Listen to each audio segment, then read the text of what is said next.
Olá, sejam bem-vindos à terceira temporada do Janelas de Conto.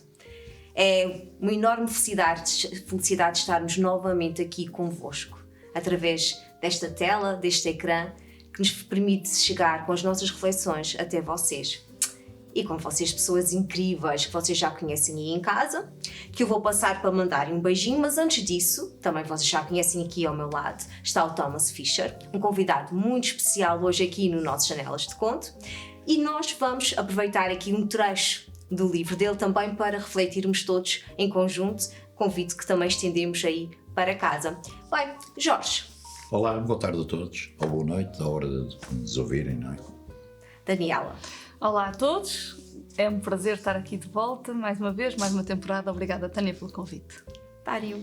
Bem-vindos já à terceira temporada e haja saúde para vocês todos. Ih, adoro este termo, mais saúde. Muito bem, então vamos aqui ouvir as primeiras palavras na voz de Thomas Fisher, do livro Entre Cravos e Cardos, e, muito interessantemente, Portugal aos olhos de um estrangeiro que se tornou português. E o Thomas estava a confidenciar-nos que faz exatamente hoje 5 anos. 5 anos, exatamente, que terminou o meu processo de naturalização em Portugal. Portanto, sou portador de um CC, de um passaporte português. Os 250 euros que custou o processo não incluíram nem a cirurgia plástica para tirar o aspecto de Camon, nem o antivírus para limpar o sotaque, mas aqui estou. Obrigado por esse convite e obrigado a todos que nos estão a ver e a ouvir. Muito obrigado. Obrigada, Thomas. Onde está então a diferença entre a Alemanha e Portugal? Está sobretudo na velocidade da mudança dos hábitos. Se na República Federal Alemã a tal caixa, que neste caso se refere à televisão, conquistou os lares de forma gradual, em Portugal a mudança foi drástica, não deixando nada como antes. Lembro-me de que era convidado muitas vezes para ir à casa de amigos ou de vizinhos para tomar um copo e conversar. No que diz respeito aos copos, os anfitriões nunca faltaram à sua palavra, mas quase nunca falavam no programa que acompanharia o convívio, que normalmente era composto por um episódio de telenovela. E a telenovela muitas vezes tornou impossível a conversa quando havia familiares de 3 gerações atentos à mais recente intriga em curso no ecrã. Outros encontros à noite não eram marcados a uma determinada hora. Marcavam-se antes, para depois da telenovela. Mas essa expressão foi efêmera, uma vez que se multiplicou o número de telenovelas após o surgimento das primeiras estações privadas, SIC e TVI, 1992-93, altura em que se passou a haver então telenovelas durante todo o dia. Sim, a televisão mudou e provavelmente empobreceu em muitas situações as relações entre as pessoas. No entanto, no final da década de 1980, nasceram como cogumelos os novos edifícios habitacionais na Grande Lisboa. As janelas podiam não ter sido ainda colocadas e podia até faltar a pintura das fachadas, mas nos telhados já se tinham montado antenas parabólicas como espantalhos contra o tédio. Nestes últimos anos, antes de haver televisão por cabo, parece que ninguém queria comprar uma casa num edifício sem uns canais extra de televisão. A moda das antenas parabólicas pôs até muita gente a ver televisão na língua alemã. Ou melhor, um determinado programa emitido pela RTL, o Tutti Frutti. Uma espécie de concurso cujas regras nunca percebi. Aliás, acrescenta se é que havia regras. E no qual as mulheres faziam strip. Seja como for, os espectadores rapidamente perceberam que este programa se podia ver perfeitamente sem perceber a banda sonora em alemão. Assim, não consta que tenha causado um brusco aumento na procura de cursos de língua alemã. No entanto, a vida útil das antenas parabólicas foi curta. já que a generalização da televisão por cabo, com a multiplicação do número de canais, as tornou obsoletas. Neste país, supostamente tão caloroso, sentia-me triste, com esta nova frieza nas relações humanas. Mesmo hoje, quer entremos numa casa particular, quer nos desloquemos a um café ou a um restaurante, lá está a televisão ligada. Nos meus círculos na Alemanha, seria possível convidar alguém para jantar e vermos juntos um filme ou uma meia-final do Mundial de Futebol. Mas seria impensável convidar alguém, servir bebidas e petiscos e passar a noite com um olhar fixo no pequeno ecrã. Este aparelho até parece ter tido alguma influência na demografia. Há poucos anos, assisti a uma conversa numa padaria entre a empregada, já com cabelos brancos, e uma senhora de etnia cigana que se queixava do excesso de trabalho com os filhos e os netos. Então, por que teve tantos filhos? Indagou a empregada. Na altura não havia televisão a cores, respondeu a matriarca da família numerosa, deixando a vendedora a fazer um esforço visível para suprimir o ataque de riso. Muito bem, Thomas, muito obrigada por esta delícia, essas deliciosas palavras que nos fizeram a todos aqui também sorrir e realmente nos evocar a esta lembrança, não é, desses tempos sobretudo dos tempos iniciais do surgimento da televisão e como efetivamente nós nos reuníamos. Fez-me recordar quando a televisão só abria às 18 horas, não é? Às 6 da tarde, e ficávamos ali expectantes que se desse início aqui, no nosso caso, como nós dizemos aqui na terceira, aos macaquinhos, não é? Estávamos ali ansiosos à espera, e é muito interessante a evolução que a própria televisão fez e também a evolução que a sociedade fez com realmente o surgimento desses meios de comunicação que são bastante invasivos naquilo que é a nossa dinâmica do dia-a-dia. Bem, seria injusto não dizer aqui que uma das primeiras conversas que eu tive com a Tânia foi precisamente sobre o meu plano de escrever esse livro, e foi depois dessa conversa que eu comecei a escrever. Portanto, a Tânia não tem aqui hoje as asas, mas foi uma espécie de fada madrinha. Muito obrigada. Muito bem, vamos então, podemos até começar pelo Dário. Ok, muito bom. Eu escrevi algumas coisas e ao mesmo tempo, à medida que foste lendo, fui-me lembrando de outras engraçadas também. Frase que escolhi: a telenovela muitas vezes tornou impossível a conversa quando havia familiares de 3 gerações atentos à mais recém intriga em curso. Eu não assisti, mas ouvi os meus pais falarem, os meus avós, que os homens juntavam-se nos cafés para ver a Tieta ou a novela Pedra sobre Pedra do Jorge Tadeu. Já sou do tempo do Jorge Tadeu. Pronto. A TV mostra-nos o que se passa no mundo e nos entretém, mas também fica a pergunta: atualmente entretém ou distrai daquilo que nos é mais importante? Temos que fazer essa distinção. Na minha casa, eram as notícias na hora de jantar. Todos calados, ninguém podia dar um pulo, porque o meu pai queria ver as notícias. À noite, principalmente ao sábado, se não estou em erro, era o programa do António Sala, ao Serão, com a Bota Botilho e 1, 2, 3. Ok? Também não podia falar nem à hora de jantar, nem podia falar na hora do programa do António Sala. Antes havia a necessidade do silêncio naquela hora, porque o programa não repetia. O que dava aquela hora, daí a Tânia dizer, quando chegava às 6 da tarde, estava tudo a olhar para a televisão, porque era a hora dos macaquinhos. Hoje vemos o que queremos, quando queremos, e como a oferta é vasta, perdemos-nos no tempo e na escolha.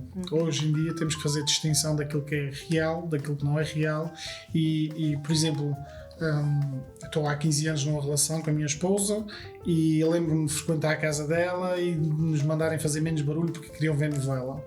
Atualmente a minha sogra já diz: não faz mal, eu vejo depois. Quando se for tudo embora, eu vejo depois. Ou seja, quando a casa fica vazia, ela volta a meter as novelas para repetir. Às vezes ao fim de semana também mete. Ou seja, apesar de haver uma inúmera quantidade de novelas, ela continua a vê-las, mas no seu silêncio. Já não obriga os outros a fazerem silêncio para ela ver. Portanto, é a mudança do tempo.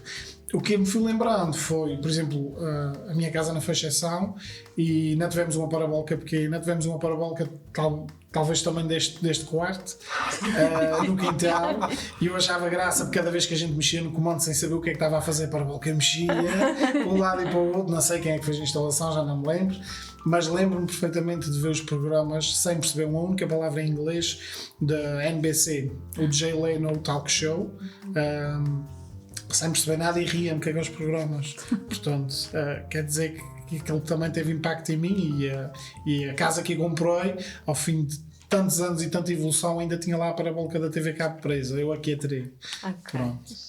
Muito interessante. Muito obrigada, Dário. Daniela. Eu achei monstro de piada e quando li o Tutti Frutti parti-me a rir porque era verdade, não é? Eu lembro-me que toda a gente gostava muito, eu sou velhota, não é? E, Gostava mais do fruto e do que tudo. não, era aquele canal que o pessoal punha tipo, na irreverência, Tipo não é? pleasure, não é? Ou seja, era quando se via. E ainda agora me lembro muitas vezes quando estou nos hotéis e aquilo não tem canais estrangeiros e passo na RTL, não há como não me lembrar desses momentos que nós víamos. Por isso foi muito giro ler e relembrar estas histórias e obrigada, Thomas. Em relação à minha reflexão,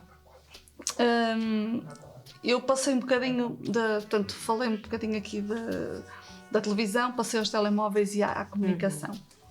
Realmente, enquanto a rádio agregava pessoas no início do século passado, a TV começou a criar distâncias no mesmo espaço de estar. Hoje, com os telemóveis pseudo-inteligentes, nem se fala. As famílias nem se falam. Perdemos aos poucos a nossa capacidade de diálogo, de ensino, de educação e de aprendizagem com os demais. Somos entretidos freneticamente por notícias e pseudo-informação. No entanto, tudo isto e como todos os temas, podem ser uma generalização perigosa. Há ainda muitos lares, felizmente, que prezam o diálogo e a ausência de distrações nas refeições, promovendo o encontro entre a família e os amigos. Depois, aqui uma notinha ao nosso Thomas. Comparar Lisboa a Portugal é comparar a parte ao todo. Porque fazes uma comparação de não teres tido amigos quando chegaste a Lisboa e não sentires o carinho de Portugal e dos portugueses. Uma parte peculiar, construída por desconhecidos, vindos de toda a parte, como Lisboa, e compará-la ao restante território, à exceção do Algarve, também é assim um bocadinho mais estranho, aqui eu devia estar maluquinho. O restante território, à exceção do Algarve, é bem mais genuíno, caloroso, e o norte é rico em abraços e conversas à lareira. Ou seja, eu aqui escrevi e não devo ter feito bem. Ou seja, eu achei que comparaste Lisboa, que era onde vivias, a Portugal. E Lisboa é feita de muita imigração e de muito imigrante. Por isso são pessoas que não têm raiz comum. Por isso são menos ligadas, menos calorosas. Eu que sou portuguesa do Norte, digamos assim, ou era, agora já não sei de onde é que sou, sinto isso quando vou a Lisboa. Mas isso não é Portugal, na minha essência. O Algarve também é muito assim, não é? Até trata melhor os alemães do que os portugueses, mas o Norte é caloroso e podes ir lá e vais comer chouriço e beber um copo de vinho e vais ter abraços. Acho que não teve muita sorte com as pessoas com que se cruzou, mas isso acontece em qualquer meio social ou geográfico. E eu sou prova disso. Sabendo que os telemóveis de teclas estão a ganhar mercado, tenho uma imensa esperança na humanidade.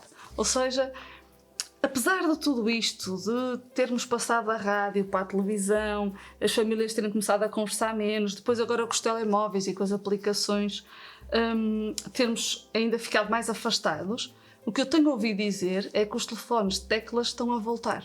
E as pessoas estão a voltar a comprá-los. E em grande massa.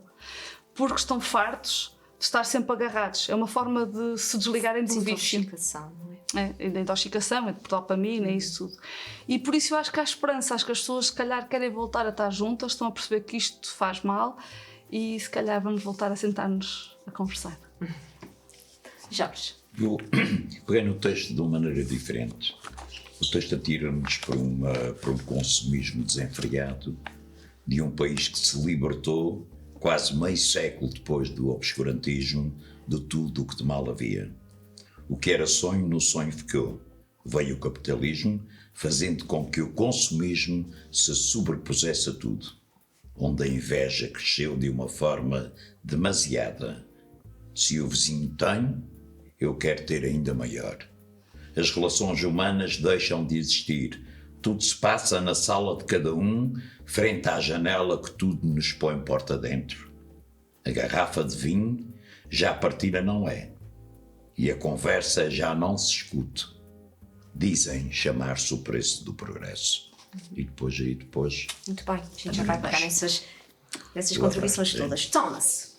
Bem, quando eu escrevo essas coisas, tenho de explicar, talvez, que tendo vindo da Alemanha, com a Alemanha super consumista, eu nunca quis negar as pessoas aqui de ficarem com o mesmo nível de vida do que nós.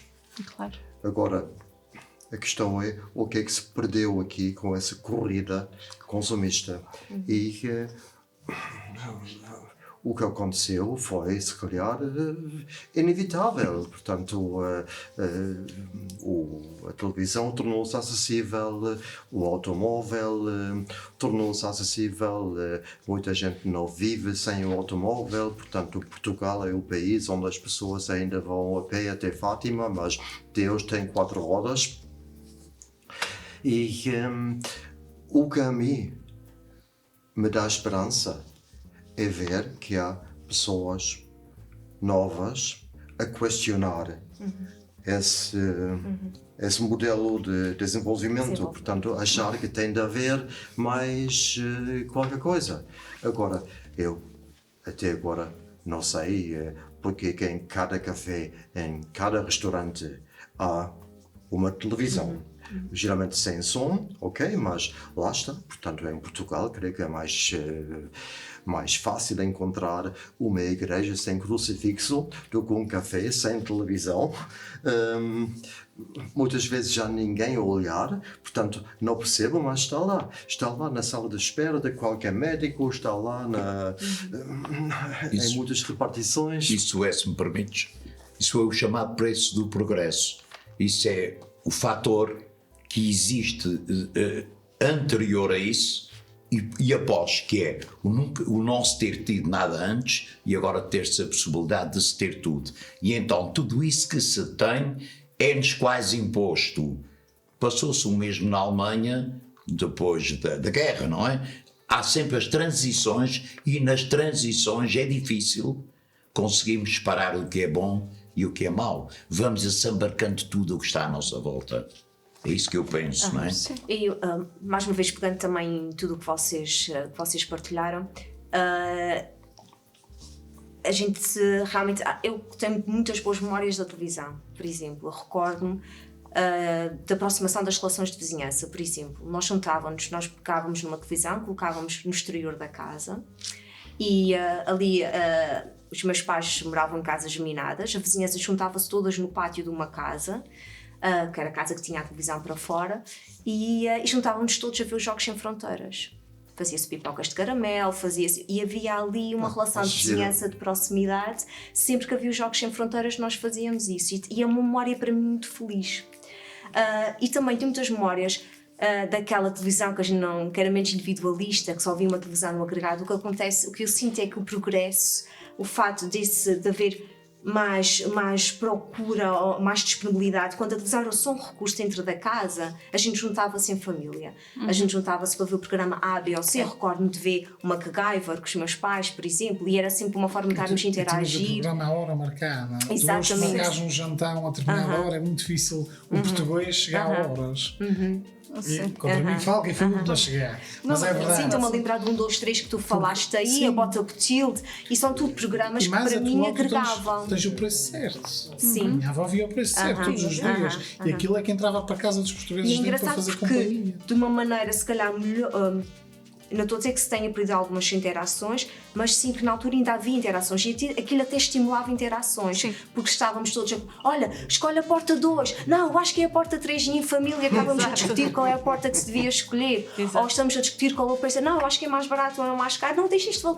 E a gente acabava em reunião e em família também por termos aqui algumas interações. Recordo muito de ver as misses, de ver os festivais da canção, tudo isto era extremamente valorizado. Eu lembro de estar com as minhas amigas e irmos ver todos o início dos Oscars para debatermos os vestidos. Os vestidos.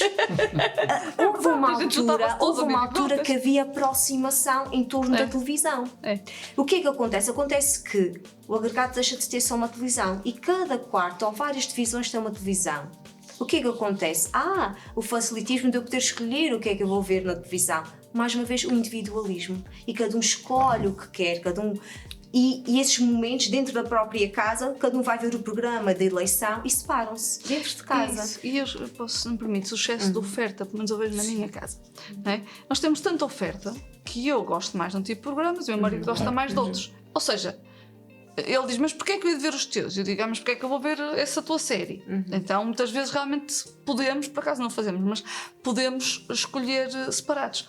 A maior parte das vezes, o que é que acontece? Estamos ali meia hora a escolher o canal, a série ou qualquer coisa, eu fico irritada e vou-me embora. Porque é verdade, porque a escolha é tanta. Eu às vezes só digo, só queria ter 4 canais outra vez. Eu sou feliz com 4 canais. Porque... e daqueles que como agora estive no pico, não é? Que nem sequer tens box, por isso ou está a dar ou acabou. E assim, tu chegas ali, carregas, está a dar o filme da tarde, sentas-te a ver, não está? Vais jogar outra coisa A minha qualquer. família foi das E acho que isto de resistentes. ver para trás e de termos tanto. Eu sei lá quantos canais é que eu tenho. Foi das últimas, a minha família foi das últimas na freguesia de São Bartolomeu a ter a SIC e a TVI, porque a minha mãe não queria, o meu pai era resistente, não precisava, então era RTP1, RTP Souls e salvo RTP Memória e pouco mais. Não tinha Eu e mais São que Mateus isso. quando Eu ainda apanhei o tempo, nem sequer da televisão, mas da rádio, de ouvirmos os relatos desportivos e discutirmos o mesmo. Era um fator agregador. Lá está o tal agregador. Um fator agregador ou um fator de união entre a família ou entre os amigos que nós ouvíamos e discutíamos. Mas Até tem discutíamos os lances que não víamos, mas era A verdade é que nos a passava. própria dinâmica da Havia, televisão era diferente. mudou muito. Ou seja, Era claro que a diferente. televisão vai ao encontro daquilo que as pessoas gostam mais de ver. A telenovela começa por uma telenovela. O que é ter uma telenovela? É uma simulação das vivências reais. O que é que nós sabemos? Sabemos que o ser humano é voyeurista. E o que é que nós evoluímos para reality shows? O que é que as pessoas gostam de consumir a vida dos outros? Então, se gostam de consumir a vida dos outros, vamos dar a vida dos outros a essas pessoas, não é? E por isso nós vemos o boom que é, em termos de audiências, os canais que têm esses reality shows. E hoje em dia, muitos canais têm reality shows. Se formos, por exemplo, à Netflix ou outras plataformas digitais, todas elas oferecem os realities. Porque realmente nós temos essa tendência de gostarmos de escrutinar a vida dos outros. Sim, porque havia não sei o nome, não me recordo, havia um político que dizia desde que em Portugal haja futebol ao domingo e novelas na SIC e na TVI, a gente pode fazer a política que a gente quiser. Mas isso Tem que era. haver futebol ao domingo e reality shows Isso ao fim de recuagem semana. um pouco mais atrás, tinha Salazar. Portugal era futebol e Fátima. Era o que ele dava. E era aquilo que ele dava e nós calávamos. Isso E é o que está a acontecer agora também. Agora, só para não me esquecer, a questão dos cafés, em que agora não tem ninguém a olhar para as televisões, é muito fácil. Foi a evolução dos telemóveis para smartphones. Estão todos sentados à mesa agora, cada um com o seu telemóvel. É igual, exato. O que não é agora já partilha, não o que não é partilha comum ainda é mais grave. Porque a televisão lá fixa, olhávamos todos para a televisão, agora já nem olhamos, Agora cada um olha já para o nem seu olhamos todos na mesma direção. Cada um tem a sua própria direção. Aí não sei, isso é muito Mas complexo. eu acho umas coisas muito interessantes que ele disse, que é a questão do Salazar, e que acho que estamos num momento propício para se falar disto, Claro. que é realmente os portugueses eram entretidos como toleirões, não é? Ou seja, dava-lhes coisas para eles se divertirem, que era As música, distrações. futebol, tanto fado, futebol futebol e Fátima. e Fátima e rezar. E ninguém queria saber de política. E agora estamos a ficar um bocadinho Igual, parecidos, não é? igual, Damos exato. os reality shows, Só que a damos umas oferta é maior no coisinhas sentido, e umas... mas depois põe-nos da mesma forma a discutir Exatamente. coisas que As não pessoas têm não percebem. sentido nenhum. Vamos discutir que a Felizmina anda-se a deitar com o Francisquinho e não sei quantos, e pronto, e não Estamos avançamos em entretidos. nada. Estamos entretidos e não avançamos enquanto pessoas. Mas Isso é que é mau. agora dando 2 exemplos pela positiva, um ainda na política. Por exemplo, esta semana os debates políticos na RTP Açores têm agregado a minha família, porque nós, nos conselhos que queremos, que estamos interessados ou que temos alguém conhecido, sentamos a ouvir portanto, aqueles debates e comentamos. E as janelas de conto, eu acho que é um bom exemplo. A gente não se pode esquecer. Obrigada a nós. Obrigada a nós. No canal. E à Debates, Vitec. o que falta muitas vezes é informação de qualidade na televisão. Acho também que pronto, os debates muitas vezes são conduzidos de uma forma não muito viva, mas pronto. Quanto às televisões, nos cafés e nos restaurantes, se eu vou jantar com uma pessoa no restaurante, eu tento sentar-me de costas para a televisão, porque eu sei que o meu olhar vai, inevitavelmente, vai às vezes lá para cima. Mas para nos sentarmos de costas, há sempre alguém que se senta de frente.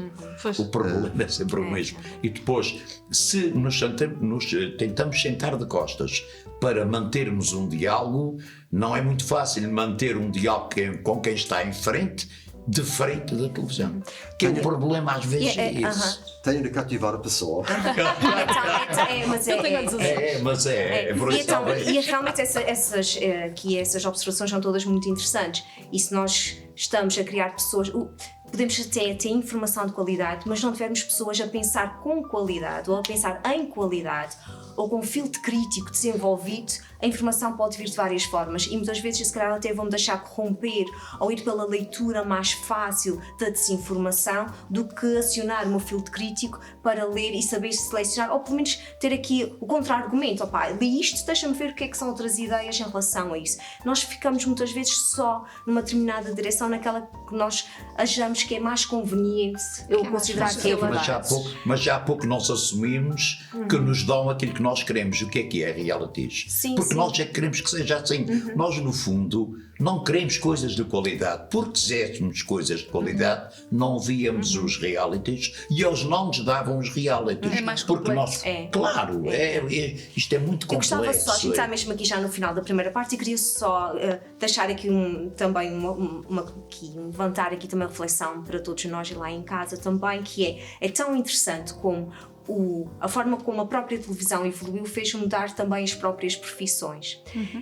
E a própria forma, falou-se aqui no capitalismo, falaste nisso, Jorge, por exemplo, a forma como as empresas, por exemplo, fazem a sua publicidade e o seu marketing, que antes começou nas páginas do jornal, depois passou para a televisão, e eu lembro-me quando não havia forma de recuar ou de avançar, às vezes nos horários nobres 10, 15 minutos, não é? Só de publicidade, de marketing, que a gente, não é? E hoje em dia, com o facilitismo de colocar para a frente, colocar para trás, emergem os influencers. Ou seja, a publicidade e o marketing deixa de ser aquele que se vê na televisão, e quando há na televisão, geralmente é inserido nos programas do dia ou da tarde, aqueles programas em que eu estou a ver alguém se entrevistar e há uma interrupção breve para dizer isto é ótimo para não sei o que, eu não sei o que mais, portanto é inserido dentro do próprio programa. E é tão interessante que agora emergem, porquê? Porque emerge aqui a nossa necessidade, o nosso individualismo e o nosso termos sempre um ecrã próximo de nós a qualquer momento. E o marketing é feito por quem? Pelos influencers. E surge uma nova profissão. E é tão interessante estas dinâmicas, não é? Como as coisas evoluem e a sociedade se adapta, não é? Àquilo que são as novas respostas que a sociedade tem para nós, e isso é muito interessante. Porque até a sociedade somos nós próprios. Claro, a sociedade somos nós, e é importante em termos conscienciosos e da nossa forma, da nossa introspeção séria e sincera. Será que eu passo muito tempo mergulhada nas redes sociais? Será que eu passo muito tempo mergulhada em programas que não acrescentam valor? Será que eu passo muito tempo mergulhada na minha solidão, na minha solitude? Será que seria benéfico discutir o que eu vejo? Será que seria benéfico indagar algumas questões que chegam até mim? Portanto, são tudo coisas que é importante nós colocarmos também à prova e saber que a maior riqueza que nós temos, e isso é facto, das riquezas maiores que a gente tem, é a interação que nós temos uns com os outros. é podermos discutir verdade. coisas, mesmo que a gente discorde, mesmo que a gente tenha pontos de vista divergentes. Essas discussões são boas, só nos podem engrandecer. E há uma coisa também muito importante: nós podemos sempre mudar de opinião, nós podemos sempre mudar de ideia e está tudo bem. Não perdemos a nossa identidade por isso. Só significa que estamos a amadurecer. Até já.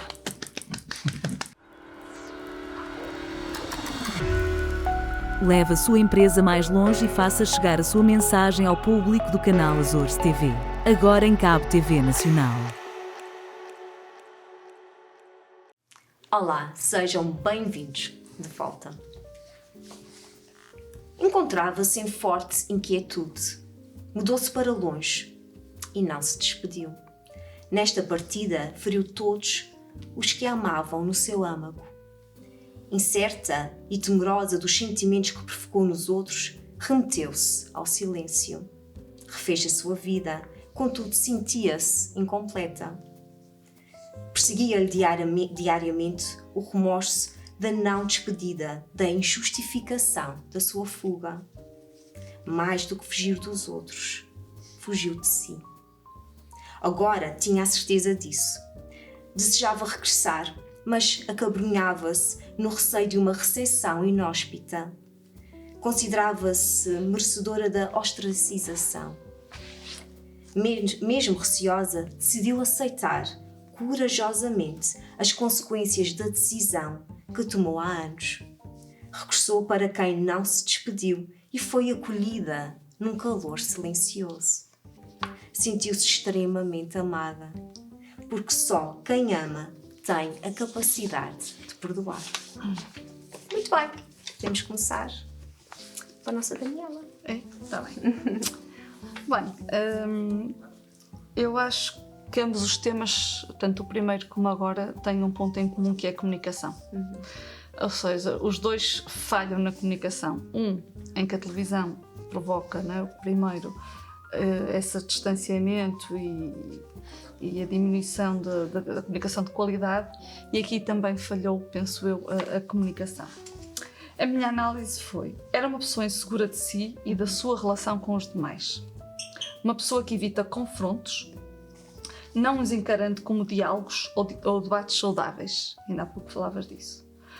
Como tantas vezes na vida, ela nos surpreende pela positiva, e o que uma pessoa imagina era o oposto do que vai acontecer na realidade. Ela era uma pessoa amada e bem querida, ao contrário do que pensava. A sua dificuldade em dialogar e estabelecer conversas construtivas, sem medos, leva-nos muitas vezes a fugirmos da sociedade, de nós e do que nos pode fazer felizes. A comunicação é um dos elementos mais frágeis da nossa sociedade e está a minar a nossa vida. Muito bem, muito obrigada, Daniela. Nada. Já volta aqui, Jorge. Eu realcei a frase: mudou-se para longe e não se despediu. A mudança por vezes provoca medo. O medo da separação, o medo de magoar os outros, os de quem se gosta. A procura de si própria, a necessidade de se encontrar, nem que tenha que sair do lugar onde vive, mas não se sente bem. A mistura de sentimentos, assim como a culpa que desenvolve a inquietude, o julgar-se a si própria em relação a quem atrás ficou. Que sentido teria a vida sem a falta de coragem para se partir no momento certo? Muito bem, Dário. Escolhi a mesma frase dos Jorge, mas gostei das interpretações deles, porque não consegui ver as coisas desta forma. Apenas vi uma coisa, e se calhar o Thomas vai concordar comigo, e vi apenas a imigração aqui. Okay? Alguém, imigração e atenção, e os passarinhos que voam do voo dos ninhos dos seus pais. Então, a primeira frase: encontrava-se em forte inquietude, mudou-se para longe e não se despediu. Por um lado, os imigrantes que procuram uma vida melhor e deixam sempre alguém ou algo importante para trás. Por outro lado, os estudantes que, atingindo a maioridade, fogem da casa dos pais para terem a tal liberdade sem saber a responsabilidade que vai custar essa mesma liberdade. Muitos deles não sabem fazer as coisas sozinhos, mas acham que conseguem, e isso que significa crescimento. A segunda frase: regressou para quem não se despediu e foi acolhida num calor silencioso. Ambos pretendem mudar de vida, os estudantes e os imigrantes. mudar o comportamento ou até o caráter, mas ambos sonham e têm noção das suas raízes e das suas origens. Feliz daquele que nunca as esquece. Podem levar mais ou menos tempo a entender que devem regressar para usufruir do esforço que fizeram outrora. A maior parte dos imigrantes ou dos estudantes que vão para fora acabam sempre por contar os dias para um dia voltarem à sua terra natal. Ou por uma vida melhor que gostavam de ter tido e não tiveram aqui, vão ter agora. E os estudantes, claro, um percurso profissional diferente. Infelizmente, há sempre histórias felizes e histórias infelizes em relação a estes dois temas. Há estudantes que se licenciam e que não têm uma oportunidade no mercado de trabalho português e obrigam-se a emigrar, e os imigrantes que veem que têm uma vida melhor lá fora do que aquela que poderiam dar à sua família aqui e deixam-se ficar um total. Como o Thomas, que se não viesse para cá não era escritor. Exatamente. Acho interessante. Eu tropecei na última frase, porque só quem ama tem a capacidade de perdoar. Eu pergunto-me se isso é sequer um caso para perdoar. Na minha opinião, isso são casos para compreender porque é que a pessoa vai embora. O texto parece referir-se a um isolamento, a um afastamento físico, mas pode haver outros afastamentos.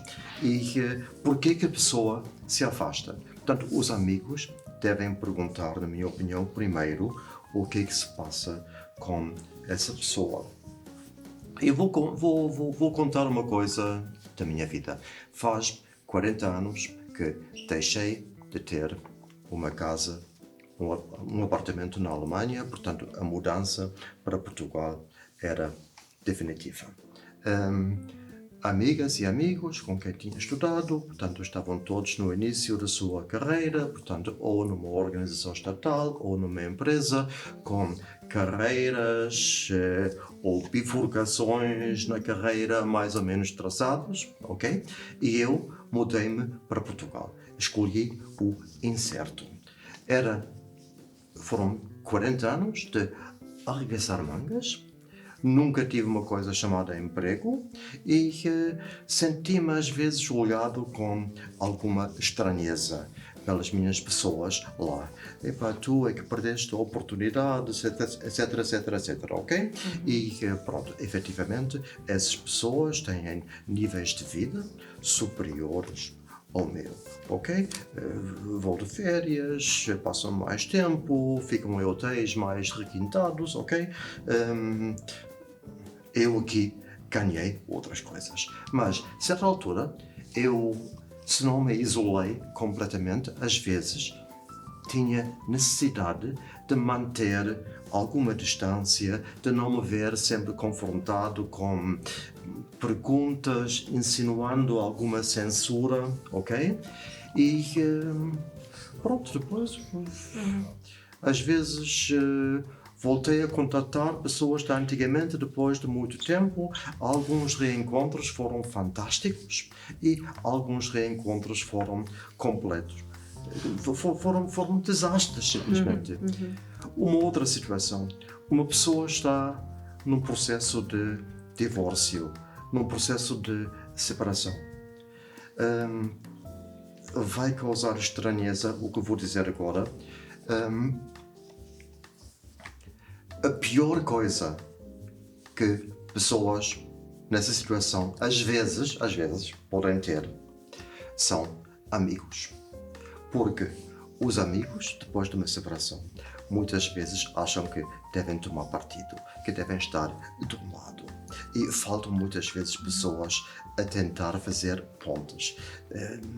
Há lá pessoas, epá, não podes deixar que ele te faça isso, tens de reagir, ok? E eu conheço pessoas que em situações de separação acabaram por se isolar, que queriam encontrar os seus caminhos. Portanto, isso já não é um afastamento físico, é um afastamento emocional. Sim, exatamente. E os amigos devem compreender isso. E acho uma coisa, eu vou acrescentar só uma coisa que eu acho que tem a ver com o que tu disseste, Daniel, e aquilo que também estás a concluir aqui, é que também muitas vezes cabe a nós, que tomamos as decisões que os outros podem não compreender, também termos inteligência emocional para aceitar a não compreensão do outro. O que me parece aqui em relação a este ponto é que estamos perante uma pessoa que sabia que ia tomar uma decisão que se calhar a família se ia opor, e em vez de ter essa discussão difícil e de saber ouvir, pá, isso é uma maluquice, não te metas por aí, estás tanto bem onde estás, agora vais para o insert, preferiu não ter essa discussão. Então o que é que faz? Eles não vão aceitar, então eu vou... Fugiu. Exatamente. E isso faz-me lembrar aqui também, hoje estou a falar sempre da família, mas faz-me lembrar um bocadinho o meu pai, que por isso é que eu digo que ele teve uma vida muito bonita e muito preenchida, e ele viveu a vida da forma como queria. Eu recordo-me dele partilhar connosco que ele trabalhava como carteiro no CTT, que na altura era realmente um trabalho bastante conceituado, com progressão na carreira, mas ele gostava era de carros. Então ele despediu-se do seu trabalho para ir trabalhar por uma oficina de mecânica para estar à volta daquilo que ele gostava mesmo, que era de carros. E na altura isso foi considerado uma loucura. E não sei como é que se ele comunicou isso aos pais ou não, ou se ele tomou a decisão e depois só comunicou depois de ter a decisão tomada. E por isso às vezes, às vezes também é muito importante nós termos a maturidade da reflexão, refletir bem sobre isso, estou bem consciente das consequências, mas tenho certeza que é isto que eu quero. Para depois também termos essa inteligência emocional de isso é maluquice, não te metas por aí, vais perder essa oportunidade, vais perder aquela... Pá, obrigada pela vossa preocupação, mas eu tenho isso bem fundamentado em mim. E já pensei muito bem em tudo aquilo que pode ser o adverso a essa minha decisão, mas eu estou consciente que tenho que fazer este caminho.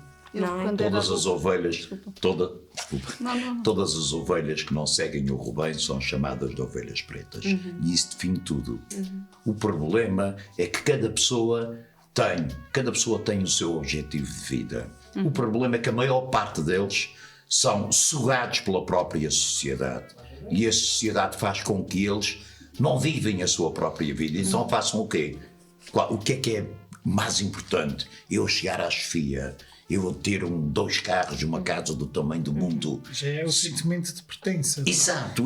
Mas procura sempre a pertença a alguma coisa. É isso. E depois isso faz com que a própria pessoa não viva em função daquilo que queria. Os seus sonhos acabam-se. E é isso que eu depois tinha no fim.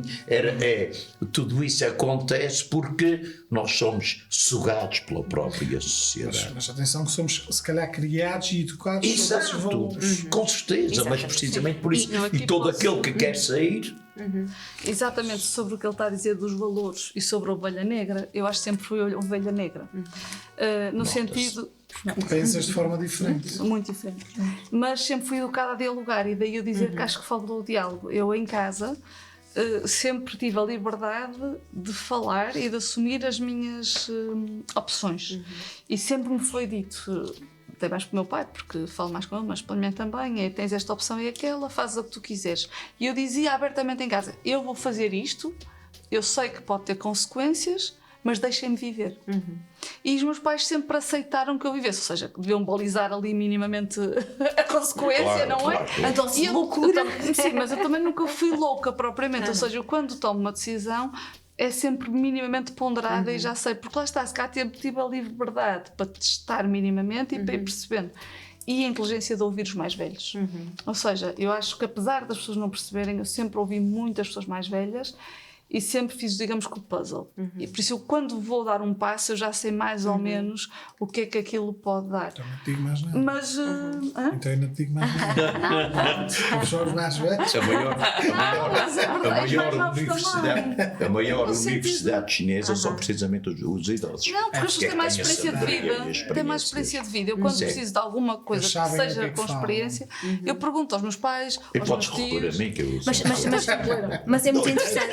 experiência. Daniela, isso faz-me lembrar também que outra questão, que é, felizmente... Mas eu nunca, desculpa, só para resumir, que eu nunca tive medo de... E não tenho hoje medo de falar. E isso incomoda muitas pessoas, essa minha frontalidade, eu não ter medo. E às vezes até, pronto... E não vamos chamar frontalidade, porque frontalidade está associada à agressividade. Sim. É a tua assertividade, não é? A tua assertividade de ir ao encontro, muito, não é? Daquilo que são os teus sentimentos, as tuas emoções, Sim. as tuas opiniões em relação a determinadas coisas. Sim. Porque frontalidade está mais associada à agressividade Sim. e tu não tens nada de agressivo em Obrigada.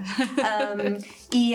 E eu estava aqui só estavas a falar dessa questão dos teus pais que te viam.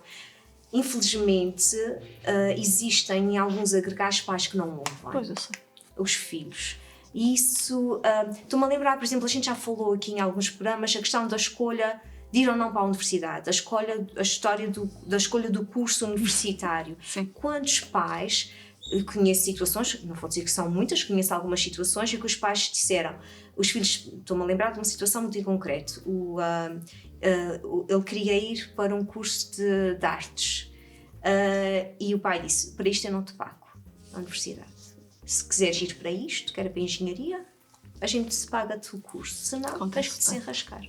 Olha, vamos para, portanto, neste quadro, vamos para a questão das orientações sexuais, não é? Portanto, Também. nem cada adolescente tem a confiança, a coragem de dizer aos pais, o rapaz dizer, eu estou a gostar de rapazes, ou a rapariga, estou a gostar de mulheres, acho que sou lésbica. Portanto, quer na família, quer entre amigos, é preciso saber ouvir, eventualmente fazer perguntas, mas sem julgar. Até aí eu fui ovelha negra. Deixar a pessoa à vontade, deixar a pessoa sentir, a opção é tua e terás o meu apoio.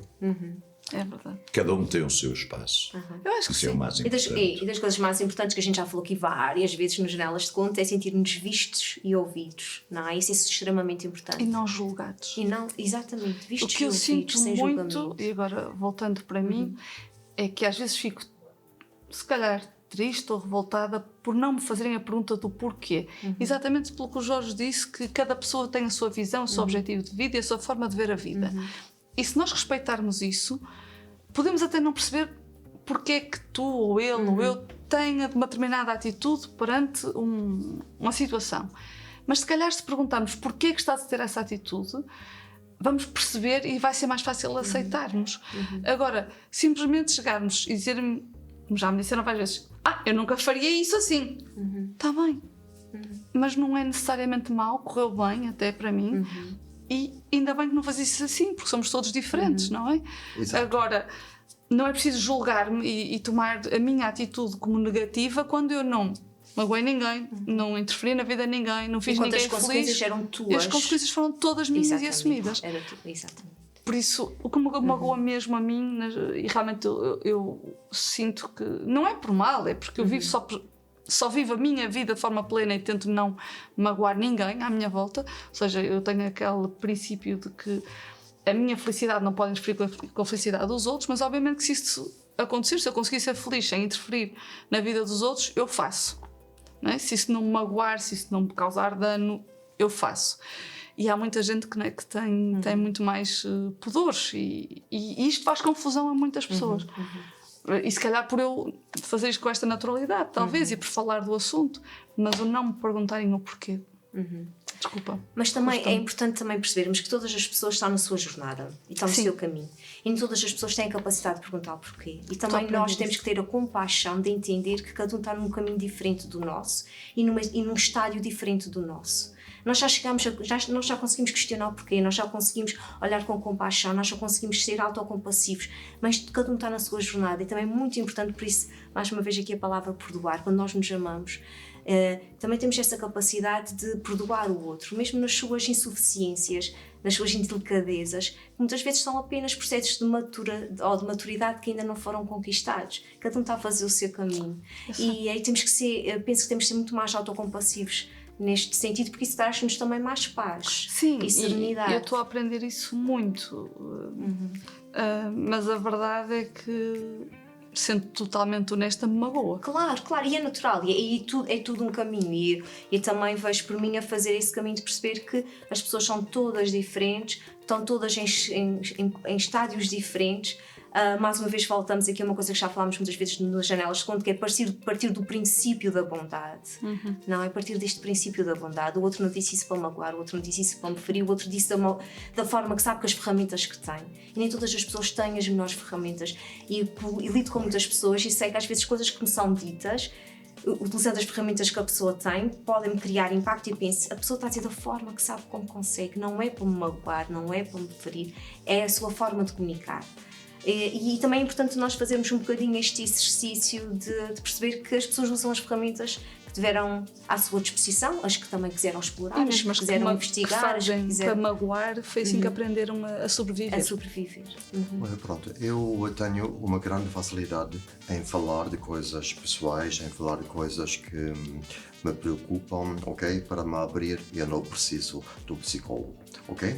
Agora, quando eu falo com conhecidos, com amigos, com pessoas de alguma confiança, o que me faz uma enorme confusão, o que me irrita é a pessoa dizer-me tu tens de. É o momento em que eu desligo. A pessoa pode perguntar, sim, a pessoa pode me perguntar, a pessoa pode dizer-me tu tens de, se eu quero saber onde devo entregar um pedido de... Sim, tens que ir ao CTT ou tens que ir ao IAC. Sim.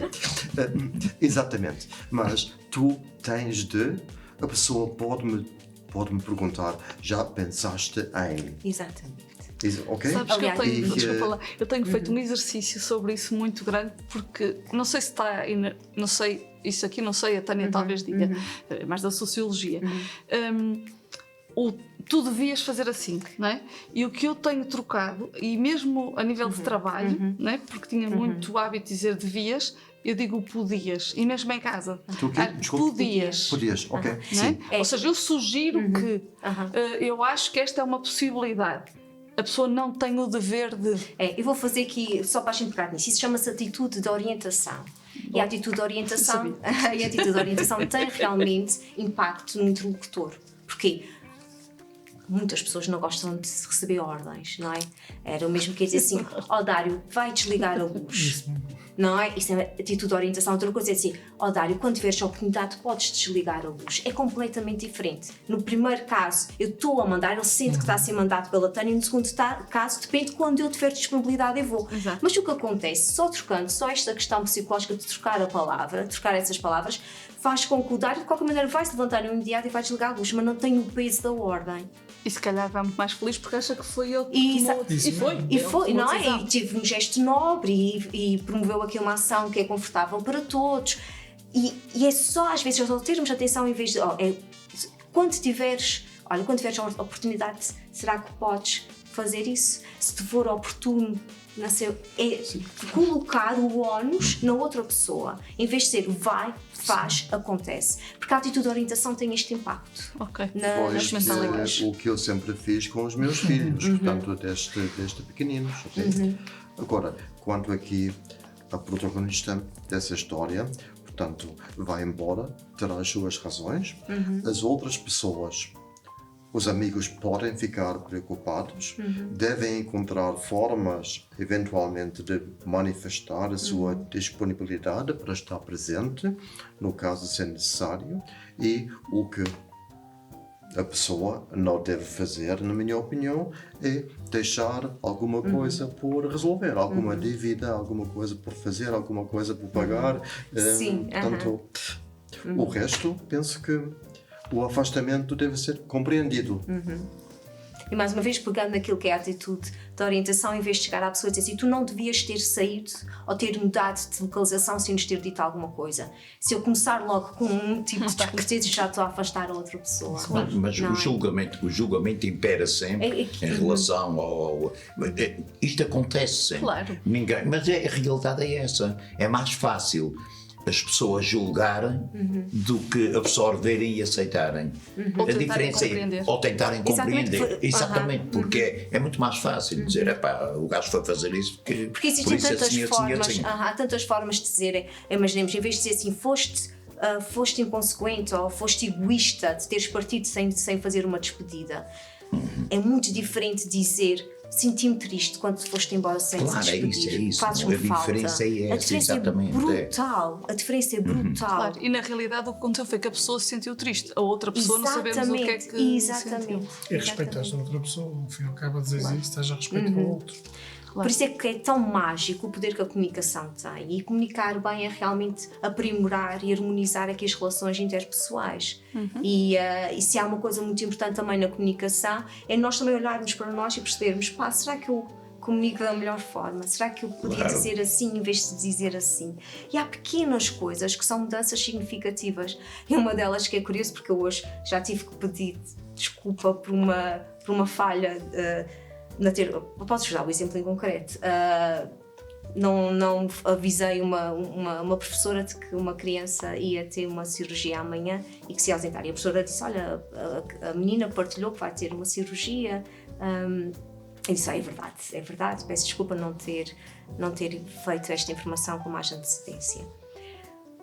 E o que é que nós temos geralmente aqui quando pedimos desculpa? Desculpa mais, eu podia ter dito desculpa, mas estou atolhada de trabalho e passou-me por completo. Não, quando nós dizemos desculpa é só desculpa. O mas enfraquece esse pedido de desculpa. E por isso também é uma questão muito interessante da comunicação, é nós termos aqui a humildade de perceber que um pedido de desculpas é só desculpa. E que o desculpa é suficiente. E que o desculpa é suficiente, porque o mas vem para oferecer. E posso ter realmente tido imensas coisas, imensas solicitações para atender. Pode-me ter acontecido coisas incríveis e passou-me essa oportunidade. Mas a outra pessoa só quer ouvir o pedido de desculpas. Não é desculpa, mas eu estava atolhada a trabalho, mas estava assoberbada, mas. Eu diria que a outra pessoa se calhar quer ouvir um mas não devia ter a necessidade de o ouvir porque já não impacta nela. Eu acho que mais depressa nós é que queremos ser o mais, porque o mais diminui, justifica a nossa. Ou seja, faz com que eu. Afinal eu não. Exatamente. Okay. Eu sou profissional. Eu não tive a oportunidade porque eu estava cheia de trabalho. Bem, Não, eu falhei como profissional, ponto. Então, mas desculpa. Mas é desculpa, mas é desculpa de se dar a desculpa por não termos dito. É atenuar. Mas Bem, que é que vai... eu acho que se a falha tem uma razão objetiva, se não é só falha ou esquecimento, não perdemos nada. Ou dizer, desculpa lá, eu não podia telefonar, o meu telefone estragou-se, alguma coisa assim. Não há essa necessidade, basta pedir desculpa. Não há necessidade de justificar. Agora, se há aceitação da outra parte ou não, é outra coisa. Isso é tem diferente. Que ser, é suficiente pedir o desculpa. O mas enfraquece esse pedido de desculpa. Ok, o teu telemóvel vermelho, mas tinhas um colega de trabalho que pudesse emprestar o telemóvel. Mas deixa sempre algum desconforto. O ideal é mesmo só pedir essas desculpas. Isso é interessante, porque nós temos essa tendência de querer justificar. Pronto, e faz sentido, é humano, claro. Tem a ver com o nosso ego, não é? Tem a ver com Sim, às vezes também é para justificar, para ver se somos mais aceites no perdão, não é? No fundo, para nos tentarmos... É um argumento. E tu dizias ao bocado, para nos sentirmos mais integrados na comunidade. Sim, inseridos, exatamente. Inseridos, ou seja, se dissermos o porquê... Exato, é isso que eu queria dizer. Se dissermos o porquê, achamos que vai ser melhor aceitar. Parece que a nossa falha foi menor, não é? O nosso... Mas realmente não resulta. Desculpa, sem mais. É um passo. A gente vai chegando lá e recordo-me a primeira vez que dei este passo que tinha um mas ficou aqui instalado e disse, não, mas não vai vir mas. É só desculpa e ponto. E agora já se tornou natural, mas eu lembro-me da primeira vez que tive que engolir o mas, porque sentia muita necessidade de dizer mas isto ou aquilo. E também há aqui uma coisa também que nós temos que estar atentos na comunicação, é quando o nosso interlocutor é manipulador ou passivo-agressivo, por exemplo, que é aquele... por exemplo, desculpa, mas tu é que devias ter ligado primeiro. Desculpa, mas se não tivesses vestido essa roupa eu não tinha zangado contigo. Ou seja, desculpa, mas a culpa é tua, é o que a gente está a dizer. Desculpa, mas eu estou a fazer estas coisas porque foste tu que mandaste. Exatamente. E portanto, acontece isto, que é virar contra nós. E esse desculpa, mas é um desculpa, mas a culpa é tua. Ok, então esse desculpa é realmente só ficcional, digamos assim. Aqui vou usar a palavra manhoso. Não é manhoso no sentido da conquista do outro, associado muito aqui aos comportamentos também passivo-agressivos. Caro Jorge, Muito bem. trouxe um poema para nós. Com certeza Acho que que sim. temos Na muito terceira- gostos. na terceira temporada, teria que ter, não é? Na terceira temporada. Então vamos ao nosso conto. Este poema eu inspirei-me no conto, no teu conto. Voltaste com o mesmo sentimento com que partiste. Medo latente, inquietude presente, busca incessante, felicidade ausente. O retorno torna-se igual à partida, num misto incompreendido de sentimentos, da aceitação de quem partiu e voltou. A procura do próprio eu em lugares recônditos, em cata do entendimento com troca do sofrimento, em indagação de uma felicidade inexistente. Viagens tidas em rumos que se anseia, procura constante de pontões onde nos possamos abrigar. Seja a existência feita de um cais de partidas e chegadas para que possa dar sentido à própria vida. Muito bem. Cada vez melhor, não é? E assim despedimos com estas palavras bonitas do Jorge. Muito obrigada a todos. Acho que foi um bom arranque da nossa terceira temporada. Vamos mandar beijinhos lá para casa. Beijo. Beijos para todos. Até para a semana. Muito obrigada.